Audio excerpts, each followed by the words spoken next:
ডিভোর্সের পর কিডন্যাপ, শেষ পর্যন্ত বদির হাত থেকে বাঁচাতে এলো এলাকে গোরা। হ্যাঁ ভিউয়ার্স, এমনটি দেখা যাবে।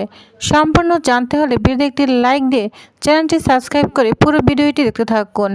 গল্পের শুরুতেই দেখা যায় রাতটা যেন অস্বাভাবিক চুপচাপ ছিল, চারপাশে একটা চাপা উত্তেজনা। হঠাৎ করে ভেঙে গেল সেই নীরবতা।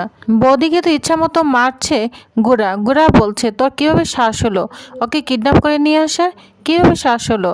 এদিকে ঘরের ভিতরে এলাকে চেরে বাঁধা রাখা হয়েছে। অজ্ঞান অবস্থায় ধীরে ধীরে তার জ্ঞান ফিরছে। বৌদি তখন মিস্টার সেনকে বলে, আপনি এখান থেকে চলে যান, এটা আমাদের পার্সোনাল ব্যাপার। যা শুনে গোরা রাগান্বিত হয়ে যায়। একটা মেয়েকে তার ইচ্ছার বিরুদ্ধে তুলে এনে জোর করে বিয়ে করতে চাচ্ছ, আবার বলছো পার্সোনাল ব্যাপার। বৌদি তখন বলে, ও এখন আপনার নয়, কারণ ওর ডিভোর্স হয়ে গিয়েছে, আপনি ডিভোর্স করে দিয়েছেন। আমি বিয়ে করলে আপনার কি করা আছে? কিচ্ছু করার নেই। এই কথাটা শুনে যেন গোরার মনে আরো ঘি ঢেলতে থাকলো। গোরা তখন বলে, অনেক কিছু করার আছে। মানবিকতার জায়গা থেকে অন্যায়ের বিরুদ্ধে দাঁড়ানো, ওইটাই আমি করছি।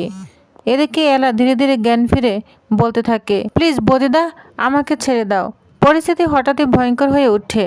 বদি এবং গোরার মধ্যে দস্তাদস্তি হতে থাকে। তখন এলা বলে, মিস্টার সেন থামুন, ওকে পুলিশে দিন, আইন নিজের হাতে তুলে নেবেন না।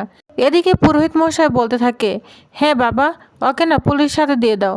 এলা আমাকে জোর করে এখানে ধরে নিয়ে এসেছে।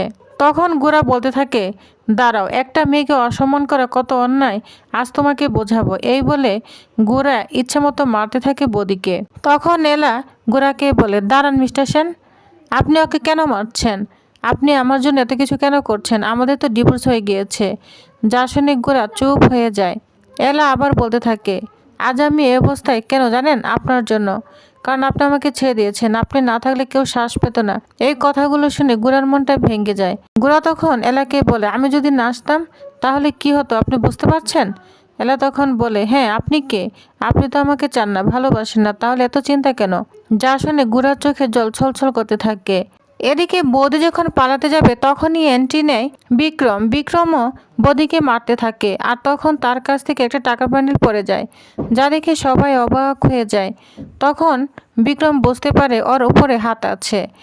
বিক্রম গোরাকে বলে, এই টাকাগুলো দেখে বোঝা যায় যে ওর সাথে আরও কোনো লোক আছে। তখনই দেখা যায় নেহা এবং আলিয়া বুঝতে পারে যে তাদের হাত থেকে সব কিছু বের হয়ে গিয়েছে। দুজনে দৌড় দিয়ে পালাতে থাকে, যা দেখে ফেলে আলিয়া। আলিয়া তাদের পিছনে, কিন্তু শেষ পর্যন্ত ধরতে পারেনি। অবশেষে বিক্রম এলাকে নিয়ে বাড়িতে ফিরে। বাড়িতে তার মা তাকে দেখে খুশি হয়ে যায় এবং পাড়ার লোকজন তাকে অপমান করছিল এলার মাকে। কিন্তু এলার মুখে যখন শুনতে পারে সব কিছুর পিছনে রয়েছে বদি, তখন বদিকে সবাই অপমান করতে থাকে। আর বদির মা তখন কান্না করে সবার কাছে ক্ষমা চায়। এদিকে বিক্রম বলতে থাকে, ওকে পুলিশে দিতে হবে। তখন বদির মা বলে, না না, ওকে পুলিশে দিও না, ক্ষমা করে দাও। ক্ষমা চাইতে থাকে সবার কাছে, কিন্তু এলার মা পিছুপা হয় না। এলার মা বদিকে ধরে ইচ্ছামতো মারতে থাকে এবং সবার সামনে তাকে জুতোর মালা পরিয়ে দেয়। অন্যদিকে আমরা দেখতে পাবো এলার বাড়িতে চলে এসেছে ঠাম্মি, মেঘনা, সবাই।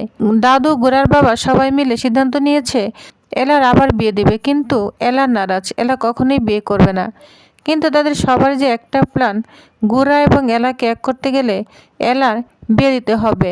কিন্তু এই কথাটা গোরা এবং এলার অজানা। তো ভিউয়ার্স, তাহলে আপনাদের কি মনে হয় অবশেষে এলা কি রাজি হবে বিয়েতে? আর গোরা কি তার ভুল সংশোধন করে এলাকে কাছে টেনে নেবে? তো কি হতে চলেছে নেক্সট আপডেটে জানতে অবশ্যই আমার সাথেই থাকুন। ধন্যবাদ।